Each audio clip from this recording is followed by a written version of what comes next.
Hello, welcome to SS Unitech. Susil this side, and this is continuation of GCP tutorial. So today we are going to see how we can load the data from GCS to bigquery with the column mapping. So before going forward, if you haven't watched the last video of this video series, so I would strongly recommend to watch that video where we have seen how we can load the data from GCS to bigquery. So I'll be going to take the reference from that video and we'll continue on this video. So let me quickly go inside the browser and we'll try to understand the requirement first. So what we have one of the file. If you can go inside the notepad plus, then we can see we have this file which is having column as id1 and name, and we wanna load the data from this file to the bigquery table. And in the bigquery table we have column like id and name. So if you are going to follow the last video where the columns in source and destination are same, so we had loaded the data successfully, but here the column names are not same. In the real time you will be seeing such type of tables, those are not having similar columns inside the source. So what you can do, first I have follow an approach.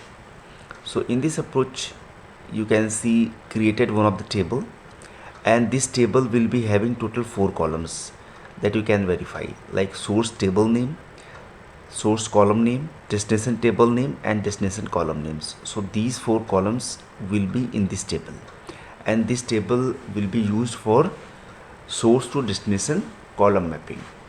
And I have also inserted the data on this table.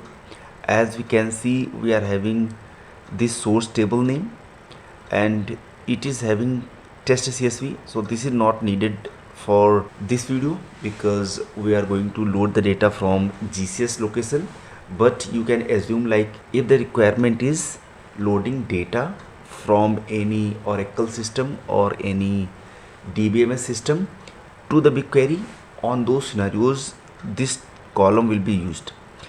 Next you can see the source column. So here added all the columns, those are available inside the file. Then the destination table, on which table we want to load the data, and then the destination column, what is the column at the destination. So this table will be going to use for creating the mapping between source to destination. In the last video we have developed this file, so I am going to add a new file and the file name will be gcs2 bq with column mapping.py, and here we'll be going to write our code. So in the last video we have imported few of the libraries. The first library, if you have remember, we have google.cloud and import bigquery as well as the storage. Now let me create the client of this bigquery. So bqclient, here we can use the bigquery.Client, and here let me pass the project ID. So what is the project ID we can get from here. So let me copy this ID and paste this ID here. So it is creating one of the object of this bigquery client, and next I am going to specify your query. So this time I am not going to specify any table, I am going to specify your query, by which you should be going to get your source table, column, and destination table and column from your mapping table. So let me going to call as query, and here let me write like select. I am going to select all the columns from which table we should be going to fetch. So we have to specify first your project ID dot, next will be your dataset ID, and then table name. So this is a table name, and let me close this. So this query will be going to return all the value from this table, but we should be going to filter on the destination table. So destination table name, that should be your test, because we are going to load the data into test. So that's why I am going to filter this. Now here I am going to pass this as static value, but in our upcoming and future videos we'll be going to show you how you can make it as dynamic. But let's focus how we can implement it first. Now what next we can do, we should be going to execute this query, and we'll be going to store the result inside your variable. So here what we can do, we can take as query job, and inside the query job variable we'll be going to specify bqclient dot. Here we can specify the query option, and here we have to pass the query. Now so here we should be going to generate the result from this query job. So we can pass query job dot result, and this result should be going to store inside another variable, that may be results. So this results variable will be going to store the value of this, and what this will be having, this will be having the value as an object. So it will return an object of your row enumerator. So what you can do, we can simply create a dictionary, and on that dictionary will be having only source and destination column mappings. So how we can do that? So by using this bracket we can specify this is the dictionary. Now let me fetch like row by using this for loop from this results. So this is the results. So from this we'll be going to fetch this. Now here we have to use this row for your source column and destination column. So row dot source underscore call name, and then maybe we can specify this column. Then from this row we'll be going to get destination column name, and let me put this into mapping dictionary maybe. Now let me print this mapping dictionary. So it should be going to return the your destination and source column mapping. So for executing this we can go inside the terminal, and inside the terminal we have to specify your path where this file is available. So in this location this file is available. So let me execute this and we'll see the output.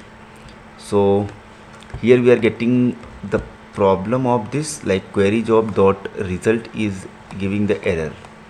Why we are getting this error? Because this is a syntax error, and syntax error we are getting this literal value inside the string. So that's why we are getting this error. So let me quickly go here. This should be like this. Now this should be executed as we want, and it should be going to return your mapping dictionary. So we can see source will be having id 1 and destination is having id, source is having name and destination is having name. So this is your column mapping. Now we have dictionary with us. What next we can do? In the last video we have created the client for your source and everything we have done, and we have generated this data frame. So I'm going to copy the same code because our source file is same, and here doing the same. So let me put the comment like reading data from GCS. So this is what we have done. Now we have data frame with us. What next we can do? We'll be going to use our mapping dictionary that we are having with us in this data frame. So how we can do that? So first let me try to print this data frame what it is having. So if you can go here inside the terminal and let me try to execute this. So we should be going to see the result of this data frame. Okay, so it is returning some error like name of pd dot read csv. Why it is not having here? Because we have not imported the panda here. So let me import the pandas as pd and import io as well. Now let me try to execute this cell again. So here we can see, okay, the problem is from should not be here. Sorry, my mistake. Let me use the import instead of from. Now let me execute this again. So this time it should work. Now we can see we are having id 1, then the name and the values, those are available inside the file. But what we should be having, it should be replaced. Whatever the value we are having in the source, that should be replaced by destination. So how we can replace it?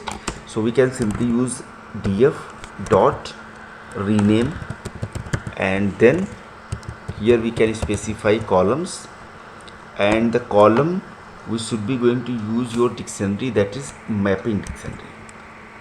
And if I am going to execute this again, but before that let me replace the existing data frame, that is df.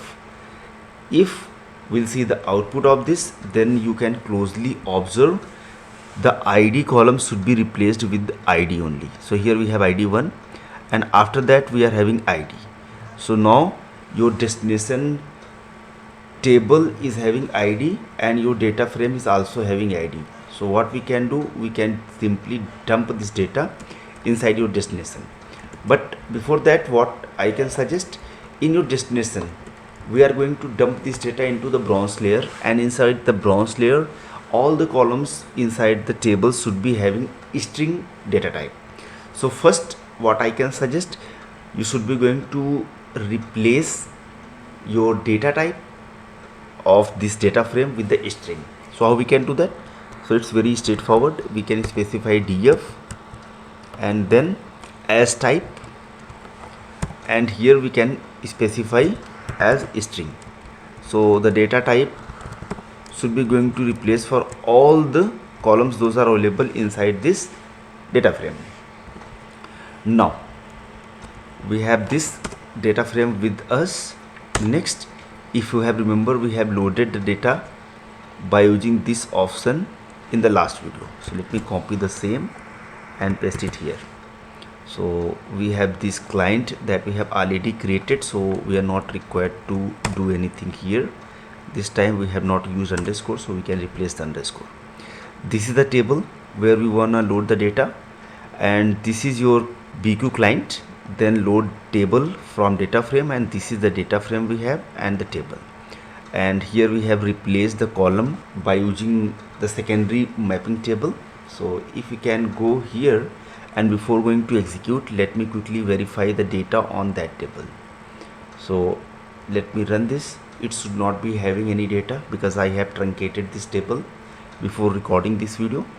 So let me try to execute this again, and this time data should be loading inside your table. So as we can see, data have been loaded successfully. Great. We can go and we can verify. Let me run this, and it should be going to have total 4 rows that we can see. So I hope guys you have understood how we can do the column mapping. So let me recap what we have done. So let me quickly go here inside the code. So we have one of the mapping table which is having information for your source table column and destination table along with the column names. So what we have done, we have first executed our query for checking your source column and destination column, and we have generated in form of dictionary, and after that reading the data into data frame from the GCS location, and after that renaming that column by using this mapping dictionary, and after that replacing all the columns data type by string, because your bronze layer will having the string data type, and here loading directly from this data frame, and data have been loaded successfully. So thank you so much for watching this video. If you like this video, please subscribe our channel to get many more videos. See you in the next video.